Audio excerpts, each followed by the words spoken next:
Robert Kiyosaki हवाई में बड़े हुए, जहां उनके जीवन में दो प्रभावशाली व्यक्तियों की शिक्षाओं के बीच संघर्ष था। उनके गरीब पापा, उनके उच्च शिक्षित जैविक पिता, और उनके अमीर पापा, उनके सबसे अच्छे दोस्त माइक के पिता, जो स्वनिर्मित करोड़पति थे।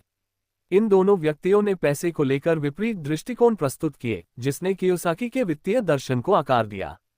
उनके गरीब पापा एक सरकारी नौकरी करने वाले शिक्षक थे, जो कड़ी मेहनत, स्थिरता और पारंपरिक शिक्षा को महत्व देते थे। अच्छी तनख्वाह होने के बावजूद वे तनख्वाह से तनख्वाह तक जीवन जीते थे और अक्सर आर्थिक सुरक्षा की चिंता करते थे। इसके विपरीत उनके अमीर पापा, जिनके पास कॉलेज की डिग्री नहीं थी, वित्तीय शिक्षा, निवेश और उद्यमिता में विश्वास करते थे। उन्होंने स्मार्ट निवेश और व्यवसायों के माध्यम से संपत्ति बनाए और कियोसाकी को वे सबक सिखाए जो उनके गरीब पापा नहीं सिखा सकते थे। जब रॉबर्ट 9 साल के थे तो उन्होंने और माइक ने अमीर बनने की इच्छा जताई। वे माइक के पिता यानी अमीर पापा के पास सलाह लेने गए।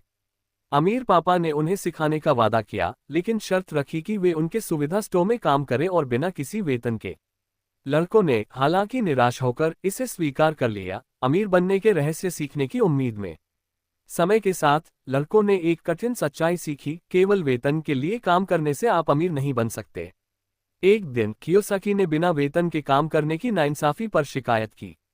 ये सुनकर अमीर पापा ने एक महत्वपूर्ण पाठ पढ़ाया। अधिकांश लोग चूहा दौड़ में फंसे रहते हैं, पैसे के लिए लगातार काम करते हैं, जबकि आराम और सुरक्षा की उनकी लालसाएं उन्हें गुलाम बनाए रखती हैं। इस दौड़ से बाहर निकलने के लिए आपको पैसे को अपने लिए काम पर लगाना होगा। अमीर पापा ने संपत्ति और देनदारी के बीच का अंतर समझाना शुरू किया। संपत्ति, उन्होंने कहा, वह है जो आपकी जेब में पैसा डालती है। देनदारी वह है जो आपकी जेब से पैसा निकालती है। इस साधारण परिभाषा ने कियोसाकी के धन के दृष्टिकोण को बदल दिया।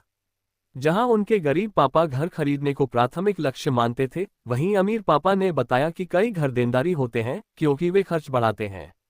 इसके बजाय अमीर पापा ने ऐसी संपत्तियां बनाने को प्रोत्साहित किया जो किराए, शेयरों और व्यवसायों के माध्यम से निष्क्रिय आय उत्पन्न करें।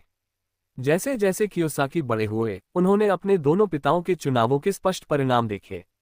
उनके गरीब पापा अपनी शैक्षिक सफलता के बावजूद बाद के वर्षों में आर्थिक रूप से संघर्ष करते रहे, कर्ज में डूबे रहे और पेंशन पर निर्भर रहे। वहीं उनके अमीर पापा ने निवेश और व्यवसायों के माध्यम से वित्तीय स्वतंत्रता का आनंद लिया। अमीर पापा ने वित्तीय साक्षरता के महत्व पर भी जोर दिया। जहां स्कूलों ने कियोसाकी को पढ़ना, लिखना और गणित सिखाया, वहीं उन्होंने कभी यह नहीं सिखाया कि पैसे का प्रबंधन कैसे करें।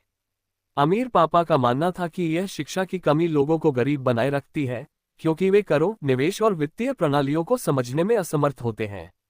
अमीर पापा का एक महत्वपूर्ण सबक डर और लालच को नियंत्रित करने के बारे में था। डर लोगों को नौकरी की सुरक्षा के पीछे भागने पर मजबूर करता है, जबकि लालच उन्हें लापरवाह खर्च की ओर ले जाता है। अमीर पापा ने कियोसाकी को सिखाया कि वित्तीय निर्णय लेने में भावनाओं की बजाय तर्क का उपयोग करें। उन्होंने निरंतर सीखने की आवश्यकता पर भी जोर दिया। कियोसाकी को बाजार, कर कानून और निवेश रणनीतियों का अध्ययन करने के लिए प्रोत्साहित किया। सालों में कियोसाकी ने जोखिम लेने और अवसरों को अपनाने के मूल्य को सीखा। अमीर पापा ने उन्हें एक कर्मचारी के बजाय एक उद्यमी और निवेशक की तरह सोचने के लिए प्रेरित किया। उन्होंने ये भी दिखाया कि कैसे अमीर लोग कॉर्पोरेशन का उपयोग संपत्ति की सुरक्षा और करों को कम करने के लिए करते हैं। समय के साथ कियोसाकी ने इन शिक्षाओं को लागू किया, रियल एस्टेट में निवेश किया और अपने व्यवसाय स्थापित किए।